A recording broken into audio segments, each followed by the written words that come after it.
जय Shri Krishna everyone, welcome back to my channel. Friends, आज इस वीडियो में हम ऊप छठ की पूजा विधि व उद्यापन विधि के बारे में जानेंगे और संपूर्ण जानकारी आपको इस वीडियो में मिलने वाली है, इसलिए आप वीडियो को एंड तक जरूर देखें। भाद्रपद माह के कृष्ण पक्ष की षष्ठी तिथि के दिन ये पर्व मनाया जाता है। इस पर्व को चंदन छठ, हल छठ के नाम से भी जाना जाता है। तो आज इस वीडियो में मैं आपको बहुत ही सरल पूजा विधि दिखा रही हूँ। तो आइए पूजा विधि देखते हैं। देखिए, हमें एक थाली ले लेनी है। थाली के अंदर आप स्वास्तिक बना दें। आप चाहे तो घर के मंदिर में भी ये पूजा कर सकते हैं, चौकी लगाकर भी ये पूजा कर सकते हैं। रोली से स्वास्तिक बना देंगे। उसके बाद भगवान गणेश को विराजमान कर देंगे। जल के छींटे लगाकर स्नान करा देंगे। उसके बाद घी का दिया प्रज्वलित कर देंगे और चंदन का टीका करेंगे। चंदन षष्ठी है तो चंदन का टीका करें और उसके बाद दिए के यहाँ पर भी हमें टीका करना है। उसके बाद रोली का टीका करेंगे और वस्त्र स्वरूप भगवान गणेश को कलावा समर्पित करेंगे। दिए के यहाँ पर भी हमें कलावा समर्पित करना है। भगवान गणेश को कलावा समर्पित कर दिया है। अब तिल समर्पित करेंगे। उसके बाद हमें फूल समर्पित करना है, तो भगवान गणेश को फूल समर्पित करेंगे। दीपक के यहाँ पर भी हमें फूल समर्पित करना है।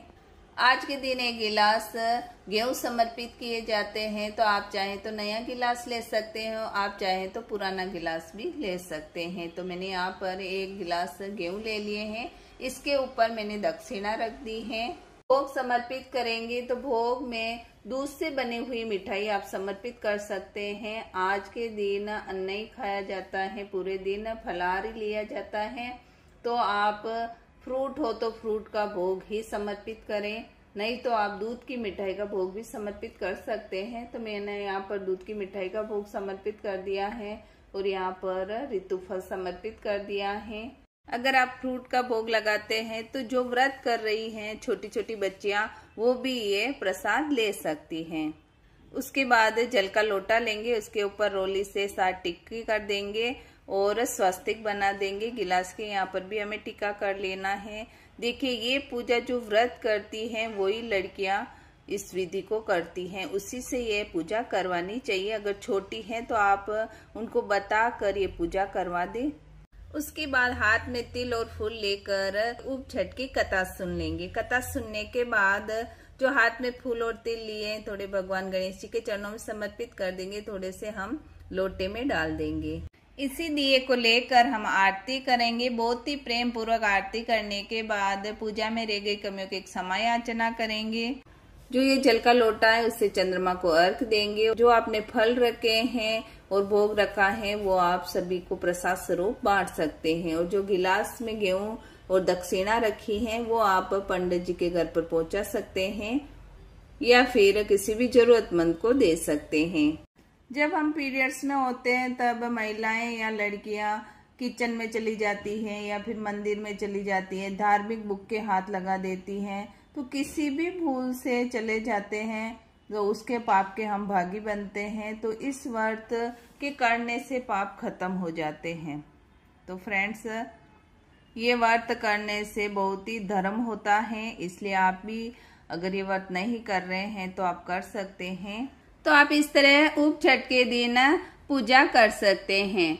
और आप जानते हैं कि ऊप छठ का उद्यापन कैसे किया जाता है। अगर सुहागिन महिला ने ऊप छठ का व्रत किया है तो उद्यापन कैसे करना है, और कुंवारी कन्या ने व्रत किया है तो उद्यापन कैसे किया जाता है, उद्यापन कब किया जाता है। ऊप छठ का उद्यापन आप 1, 2, 4, 5 या 7 व्रत करने के बाद कर सकते हैं। तीसरे और 8वें व्रत में हमें ऊप छठ का उद्यापन नहीं करना चाहिए। ऊप छठ के दिन पूरे दिन उपवास पर रहते हैं और सूर्यास्त के बाद नहाकर नए वस्त्र पहनकर खड़े रहते हैं। उसके बाद हमें बैठना नहीं है। अगर आप बैठ जाते हैं तो व्रत टूट जाता है। ऊप छठ की कथा भी खड़े खड़े ही सुनी जाती है। चांद को अर्घ्य देने के बाद बैठना है, व्रत खोला जाता है। अगर सुहागिन महिला इसका उद्यापन कर रही है तो 6 सुहागिन महिला को न्योता दिया जाता है और 1 साक्य को। सुहागिन महिला को देने के लिए हमें कटोरा या प्लेट लेना है, वो आप अपने हिसाब से ले सकते हैं, छोटा या बड़ा। या तो एक सातू का लड्डू रख देंगे या फिर आप बूंदी का लड्डू भी रख सकते हैं। इसके अंदर हमें श्रृंगार सामग्री रखनी है। मेहंदी का एक कोन रख देंगे, रुमाल, बिंदी, आप चाहें तो सूखी मेहंदी भी रख सकते हैं या फिर इस तरह का कोन रख दें।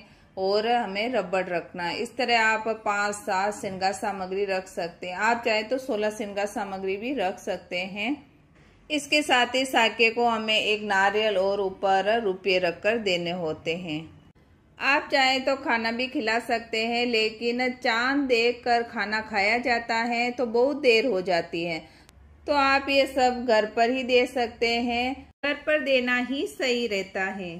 और अगर कुंवारी लड़कियां उद्यापन कर रही हैं तो 6 लड़कियों को न्योता दिया जाता है और एक साके को दिया जाता है।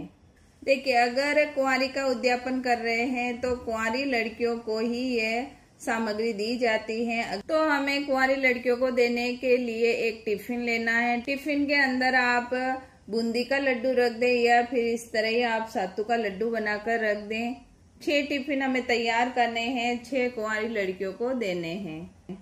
साथ में ही हमें साके को एक नारियल पर रुपये रखकर देने हैं। रुपये आप अपने सामर्थ्य के हिसाब से रख सकते हैं। हो सके जहाँ तक आप जो ऊप छठ का व्रत करती है उसको दें। गणेश जी का और श्री कृष्ण जी का पूजन किया जाता है। ऊप छठ का जो व्रत करती है महिलाएं व लड़कियां, वह मंदिर जाती हैं, इष्ट देव की पूजा करती हैं और चंदन का टीका लगाती हैं। पूरे दिन उपवास रखती है और शाम को नहाती है, नए कपड़े पहनती है और हाथ में चंदन लेकर कहानी सुनती है। उसके बाद पानी नहीं पीते हैं और नहीं बैठते हैं जब तक चांद नहीं देखते। एक ही जगह खड़े होकर चांद को अर्घ दिया जाता है और वहीं पर परिक्रमा लगाई जाती है। रोली, चंदन, अक्षत, फूल चढ़ाए जाते हैं। उसके बाद व्रत का पारण किया जाता है।